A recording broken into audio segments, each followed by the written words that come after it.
Three men believed to have been arrested in connection with the murder of hip-hop artist Kiernan AKA Forbes have been released. A fourth man remains in police custody.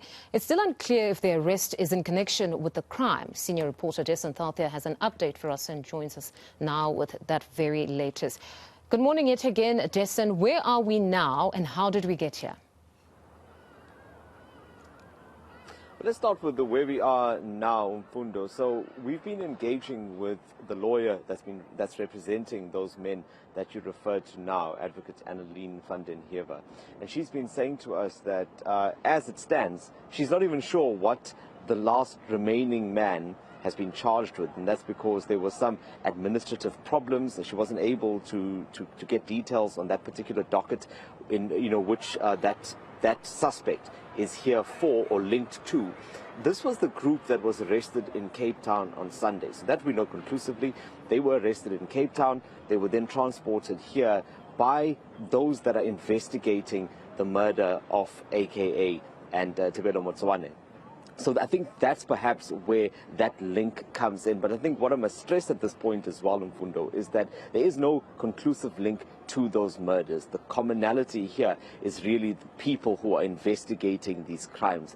And that has been stressed, throughout all of the conversations we've had with police sources. And we've had to do a lot of digging because the SAPS officially is saying very little about this investigation.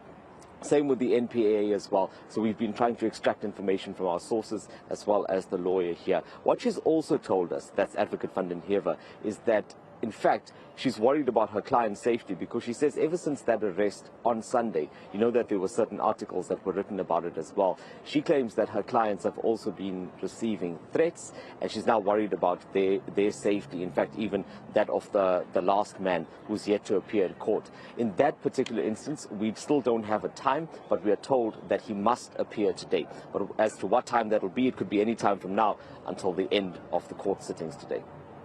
Interesting about this case is the difficulty to extract information around the apprehended men. It's been very difficult in comparison to other cases where in most instances after an arrest is effected, we at least know what the men are being accused of, even if we don't have their identity. They can conceal that much until they've pleaded. But in this instance, it was quite difficult for you to get a sense of why they've been arrested. That's right, and that's what we were working on over the past few days, just to get that. And I kept stressing that to all of these official spokespeople that, look, if you're saying that they are not related to the AKA matter, that's one thing, but at least tell us what they've been arrested for, because we have confirmed that men were arrested, and we couldn't even get that. And the statement that we saw from the SAPS yesterday essentially said that they don't want to comment on anything relating to these matters or to the work that investigation team is doing, because they don't want to jeopardize investigations and they want to make sure that they do all of the groundwork first before they announce any possible breakthrough. But what that's done is that in the absence of that information, it's created a lot of speculation. So what I'm going to tell you now is what we've managed to establish independently. And I think that the link here and where all of this so-called confusion initially arose from is the vehicle that is linked to the men that were arrested. Last month, in fact, rather in this month, in March, there was an incident that was involving a white Mercedes-Benz. And there was a taxi boss that was shot, and that later on, the Cato Manor Trio Crimes Task Team, as well as another company called Urban Defense, had tracked this vehicle down, but unfortunately the suspects had fled at that point. But when they found the vehicle, that vehicle, it looked as though it was prepared to be set alight. There were matches and there were some other items that were in that vehicle. And at that point, that case or that investigation was handed over to some of the detectives that are involved in the AKA investigation. And the particular link here is possibly that car that we are talking about. So that's what we've been able to establish in talking to some of these police sources. But remember, none of this information, none of these facts have been confirmed by the SAPS yet, because, as they've said, they won't want to talk about this until they have a conclusive breakthrough.